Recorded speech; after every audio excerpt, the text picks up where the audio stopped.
Now on 105.9 FM and streaming worldwide on the WMAL app. O'Connor and Company. 6:07 now on O'Connor and Company. Thank you so much for being part of our little extravaganza known as O'Connor and Company. It's Larry and Julie getting you through the day, and we've got plenty to get to coming up at 6:35, just 30 minutes from now. Alana Goodman of Washington Free Beacon about Tim Walz's latest lies that he's been caught in. It's almost like the media doesn't care about. I mean, the rest of the media, the fake media, the real media like Free Beacon and us, we care. 7:05 Grover and Norquist, Americans for Tax Reform. 7:35 Beverly Hallberg is actually quite close to the devastation and damage in North Carolina. We'll get a firsthand report from her. And then at 8:05, Corey Lewandowski from the Trump campaign. Julie Gunlock from this morning, from Boston all the way around to the Gulf of Mexico and Corpus Christi, Texas. Major ports of entry for the United States of America's supply chain, shipping ports, including Baltimore, are basically shut down right now as the longshoremen, the dock workers, have decided to go on strike. Now, as you know, Joe Biden on Sunday was asked about Israel's strikes against terrorists in Yemen, and his response. Mr. President, will you deploy more U.S. troops to the Middle East? Yeah, about the Middle East, they're deploying troops. Mr. President. By the way, real fast, it's off mic, but when asked about deploying more troops to the Middle East on Sunday, the commander-in-chief said no. Yesterday, the Pentagon announced that we are deploying more troops to the Middle East, which begs the question, either what changed in those 24 hours or who's really in charge. Well, or did they even tell him? But anyway, the questioning continues. Netanyahu gone too far? Any comment on the strikes in Yemen, Mr. President? Both sides have got to settle the strike. Support the collective bargaining effort. I think they'll settle the strike. I've spoken to both sides. We think they'll settle the strike. I support the collective bargaining effort. That, of course, in response to a question about Israel's military strikes in Yemen against terrorists. We believe, we can't be sure, because no one cares to follow up or actually get any information about the man who is, in fact, the president of the United States, but believe he thought that the question about the strike had to do with the longshoremen and that union striking, which, in fact, he's done nothing to solve. He's supposed to be Mr. Union Joe, right? Right. And how many strikes have we had? We had the Teamsters strike. We had this strike. We had a UAW strike. By the way, just one other tangent. You know how he was asked about further aid for the hurricane? Yeah. And he said no. The White House responded to that one, and they said, he thought you said Ukraine, not hurricane. No. I'm not joking. Which, by the way, that's a lie, because if he was asked, will there be more aid to Ukraine, his answer would have been absolutely, blank check. Money is no object. We'll spend whatever it takes. Exactly. There's no way he would have said no. They heard this strike sort of miscommunication. They just went with it. Yes. Because everything's going to be a miscommunication. Everything's it's just he couldn't hear over the jet engines, right, at Air Force One. Gina Raimondo is the Commerce Secretary. You remember her. She's the one in August during the DNC when the Bureau of Labor Statistics estimated down literally 1 million jobs over the course of a year that they lied about to make Joe Biden's economy look a little bit better. She was asked about that. Well, technically, she was shown a clip on ABC News of Donald Trump talking about how, because the reporter couldn't say, hey, this happened. No. Instead, Donald Trump said this happened, you had to estimate down 1 million jobs, and she was asked to respond to Donald Trump. When you hear that, do you potentially think that this new numbers could be a liability for this campaign? No. When I hear that, first of all, I don't believe it, because I've never heard Donald Trump say anything truthful. It is, though, from the Bureau of Labor. I'm not familiar with that. That's the Commerce Secretary, former governor of Rhode Island, one of the best and brightest of the Biden administration, saying she's not familiar with the latest information from the Bureau of Labor Statistics because she's the Commerce Secretary. Well, also, she wasn't expecting that reporter to do that. That's true. That's true. She can just say Trump lies and walk away. Yeah, she just thought this could be a moment to zing Trump, and she didn't expect the reporter to follow up. Yesterday on CNBC, Joe Kernan, who is the father of your favorite Larry Hogan campaign spokesperson there for the Senate race. Joe Kernan asked about the potential for a longshoreman strike to the very same Gina Raimondo.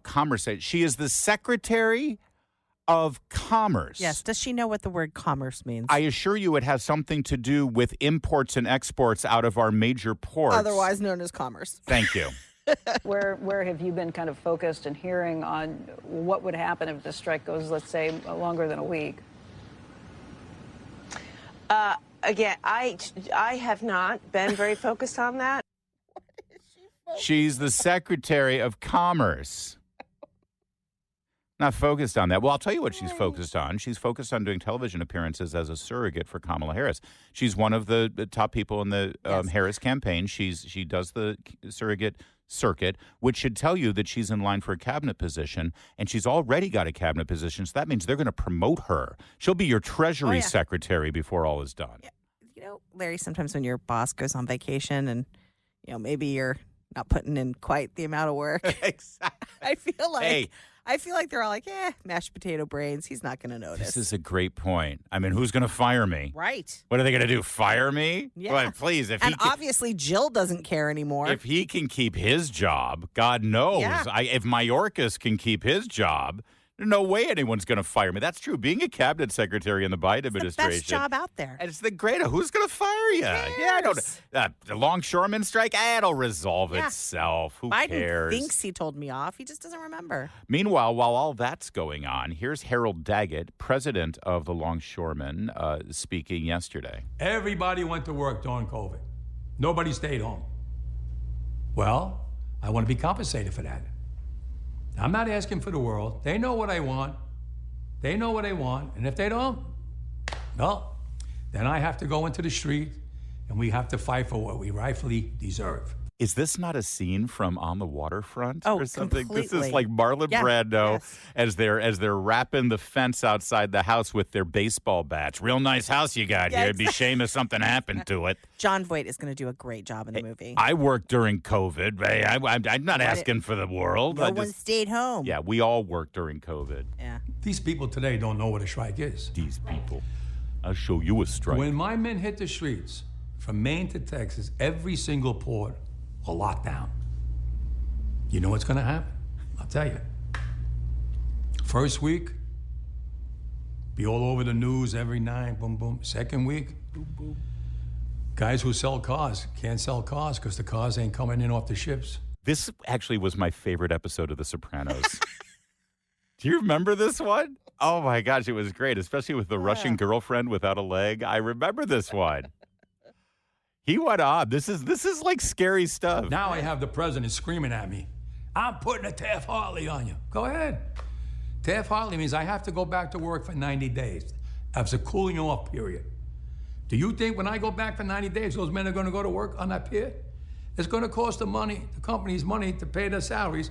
Well, they went from 30 moves an hour maybe to 8. They're going to be like this. Who's going to win here in the long run? You're better off sitting down and let's get a contract and let's move on with this world. And in today's world, I'll cripple you. I will cripple you, and you have no idea what that means. Nobody does.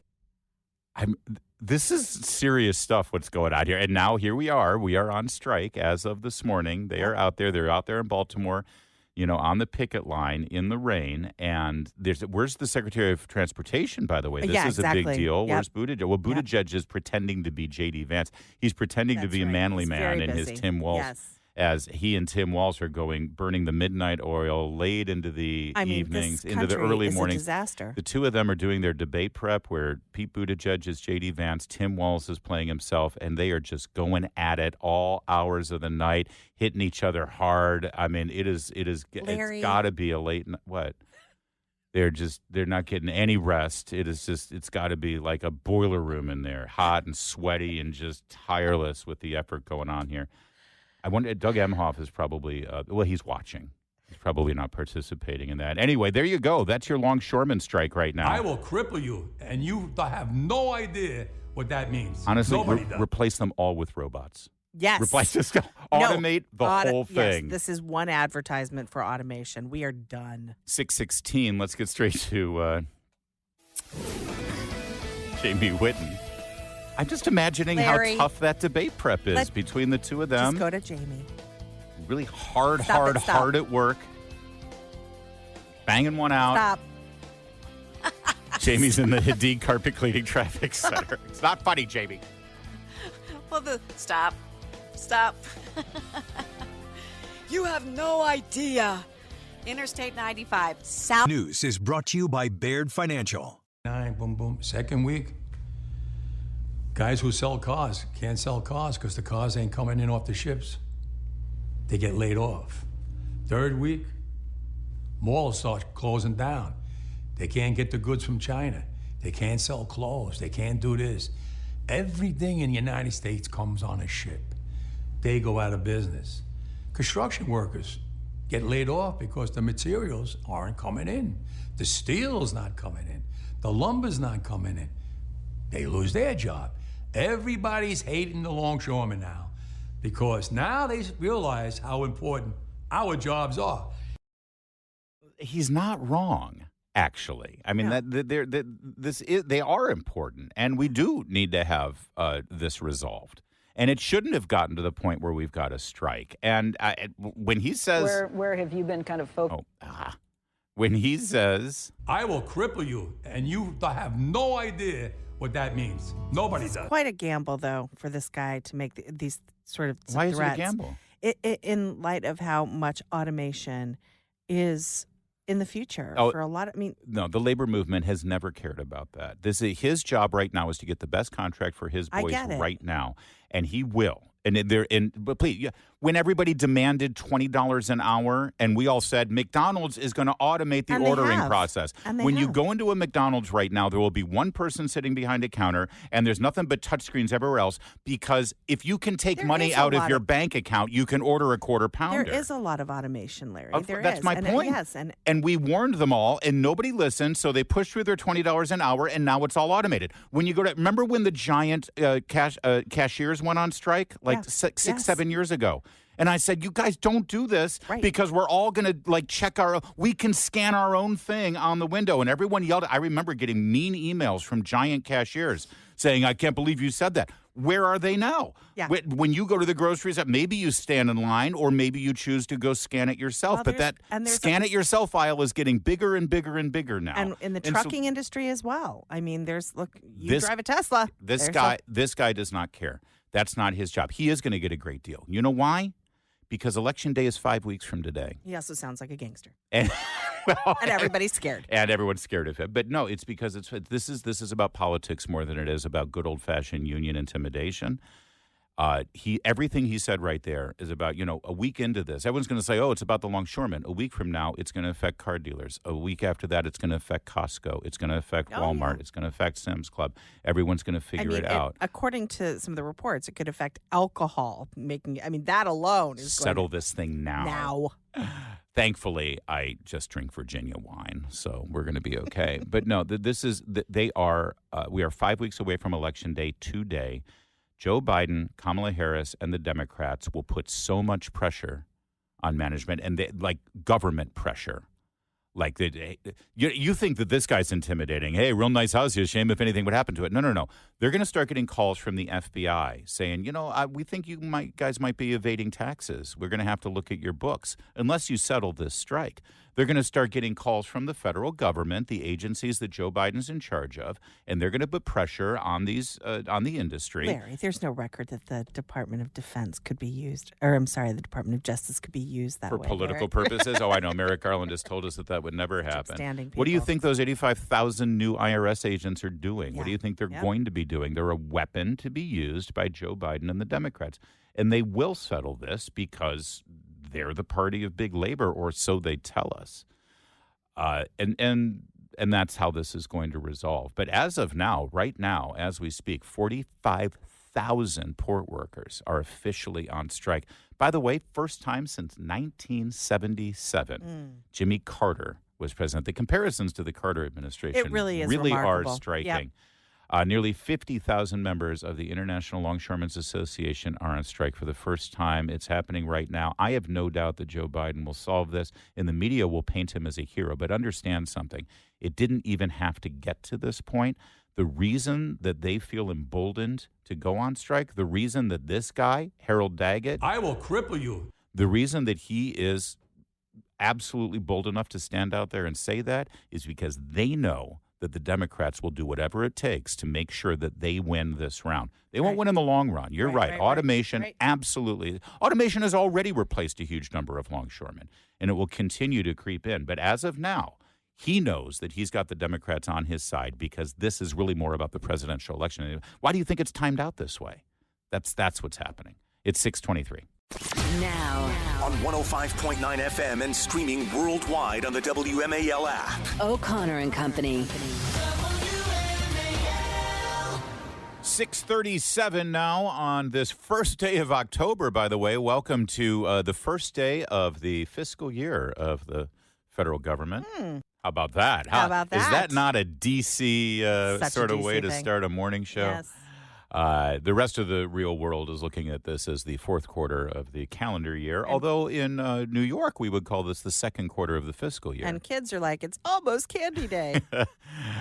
Coming up later this morning at 7:05, Grover Norquist, Americans for Tax Reform. 7:35, Beverly Hallberg is actually our friend and colleague, is actually close to the damage in North Carolina. We'll get a firsthand report from Beverly.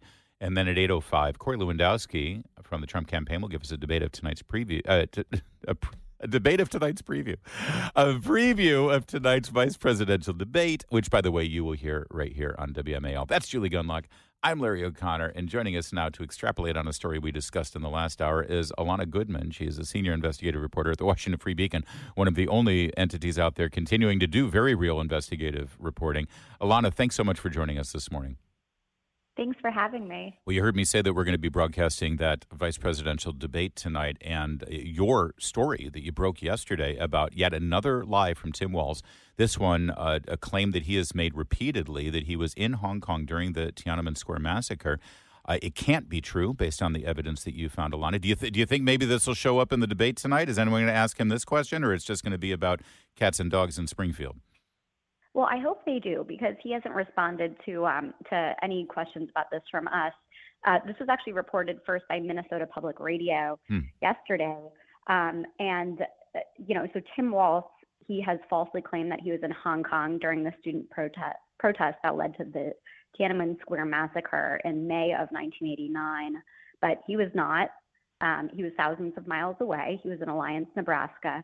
And we know this because there are newspaper articles from that month with pictures showing him working at an armory in Nebraska. There were also reports at the time saying that he didn't leave until August. So that would have been 2 months after Tiananmen Square. So this didn't happen.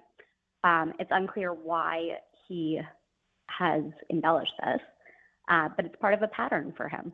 It is. And by the way, listen, politicians lie. We get that. But this one has been repeated over and over again, and he was so specific. Here he is during a congressional hearing. Julie, I want to play this, and then you can jump right in. As a young man, I was just going to teach high school in Fosan in Guangdong, and was in Hong Kong in May of '89. And as the events were unfolding, several of us went in, and I still remember the train station in Hong Kong. It was a large number, especially European, I think, very angry.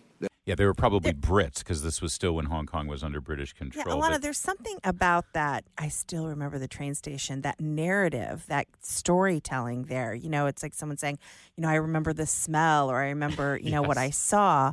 There's something kind of particularly strange about the ocean that. Was angry that day, my friend. Alana, what was your reaction when you heard that quote, which again is so specific and descriptive? So specific. Absolutely. That was what stood out to me, too. I think one other interesting thing about this is the date of the Tiananmen Square massacre was a very important date for Tim Walz. It also is the date of his marriage. It's his anniversary. He specifically chose to get married on the 5th anniversary of the massacre because his wife told a newspaper that they did it so that he would have a date that he would not forget. So this is not some date that he doesn't know. He knew where he was on this date. And it is odd that he kind of gives you this visual of, I remember being there at this train station. And, it's as I said, a pattern for him that we've seen before, this attempt to kind of place himself at the center of more important events or to embellish his resume. we've seen that he falsely claimed to have a higher military retirement rank than he had. He suggested that he had been in combat when he had not, and other things. And in his on and resume. on. Yeah. And there's another aspect of this. Alana, we're speaking with Alana Goodman, Washington Free Beacon, about this report, another apparent, just bald-faced lie from Tim Walz. And it has to do with how the legacy propaganda-style media takes these lies. You know, anytime Donald Trump says anything, they're quick to say, Trump claimed without evidence, you know, which, by the way, doesn't mean it's not true. They're just saying, well, he didn't provide any evidence.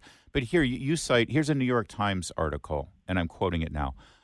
That Walz was in, quote, Hong Kong, just across the Chinese border when People's Liberation Army tanks rolled into Tiananmen Square to crush pro-democracy protests. They didn't attribute that statement to Tim Walz, you know, so they could, like, keep an arm's distance.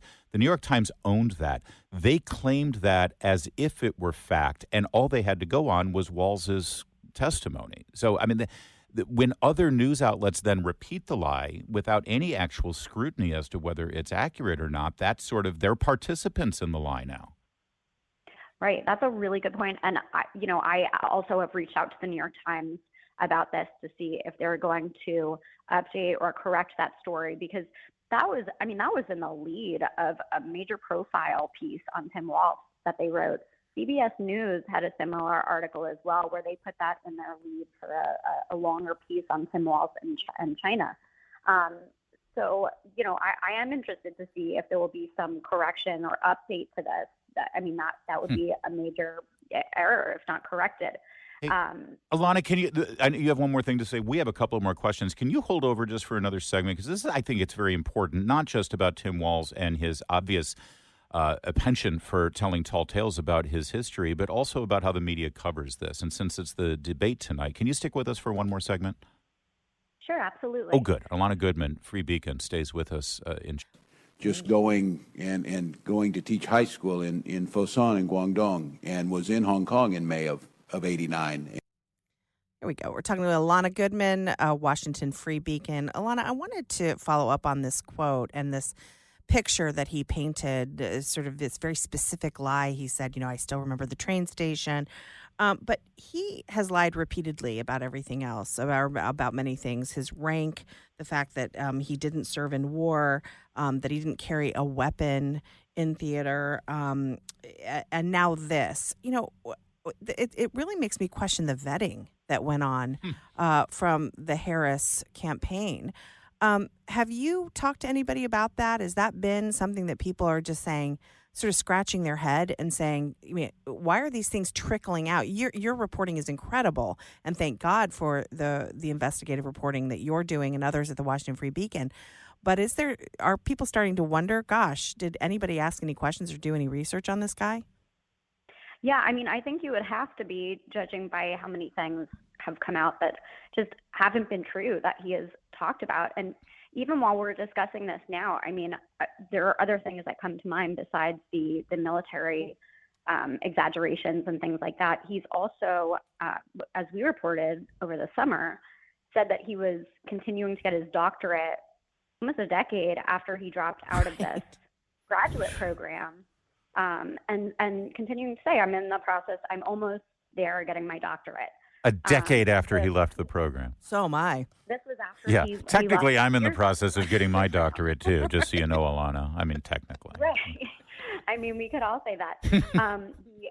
The lies about the IVF, when he suggested that his wife had undergone IVF. Oh, right. I'd totally forgotten that one. That's right. Yes. Right. And then also his DUI, when his campaign had falsely said in the past that when he was pulled over, he was not actually drinking, and he just had a hearing loss. Right. And that was why he wasn't able to understand what the police were asking him to do at the time. So this goes, just so many issues, so many biographical details of his past. And it's something that I really do hope comes up at this debate tonight. Yeah. Because he hasn't really had to address it yet. Speaking with Alana Goodman of the Washington Free Beacon, they've provided, the campaign and Tim Walz's, personal staff, I guess, they have not provided any documentation to prove that he was in China at that time, which should be pretty easy because you can't get in or out of the country and into China without some documentation, I would think. I don't know if they keep it this many years later. But by showing him in this picture in this Nebraska newspaper in uniform, there's got to be some military records. I mean, he was either, engaged with his National Guard duty or he wasn't. Is there any military record that can be dug up to prove that he was, in fact, in Nebraska during this time beyond just the photograph? Yeah, I mean, that's definitely something that we could look into and see if we can find anything on that. I mean, there were, again, in addition to the photographs showing that he was in Nebraska in May when he said he was at this train station in Hong Kong heading into China, there were also other newspaper articles from that summer talking about this trip that he was going on, this teaching trip in China. And how he was going to be leaving in August. There was actually an August 11th, a newspaper article from August 11th of that year, which was reported by Minnesota Public Radio that said that Waltz had expected to go earlier that summer to China, and he kind of gave up hope that he was going to, but now he was going to be leaving in a few days. Well, there you go. So, I mean, so that was well after. That was over 2 months after the Tiananmen Square massacre on June 4th of that year. So he was based on these contemporaneous newspaper accounts, he was clearly nowhere near China at that point. One other quick question on this. He has said about the Tiananmen Square massacre, and you rightly noted that he chose that day as the anniversary of his wedding day so romantic. with his wife. He has said that being there in Hong Kong at the time, quote, certainly had an enduring influence on me as a young man, unquote. Again, you may not know this. I don't know if do you know whose side he was on? Right. Was he rooting for the tank or the student? I think it's a very unusual wedding anniversary to choose. Wow. I've reported a bit on his record on China, and he had some positive things to say about Chinese communism. Yeah. This was back when he was teaching. Yeah, the ones who caused the massacre of the innocent protesters. He's said very nice things about that government, and so to say, it had an enduring influence on me. I'm just wondering how exactly he was influenced. What lessons did he learn? That's a great question. And, again, I hope that does come up tonight at the debate. I'd love to. Well, we wish you were moderating. Yes, if anyone can get to the bottom of that, it's Alana Goodman and her great team at Washington Free Beacon. Yeah. We're great admirers of you. You guys came in the runner-up and second runner-up position for the Dow Prize for Investigative Journalism last year from National Journalism Center, and I have no doubt that your submissions this year are going to be just fantastic. Thank you for keeping up the good work. Thanks, Alana. Thanks so much.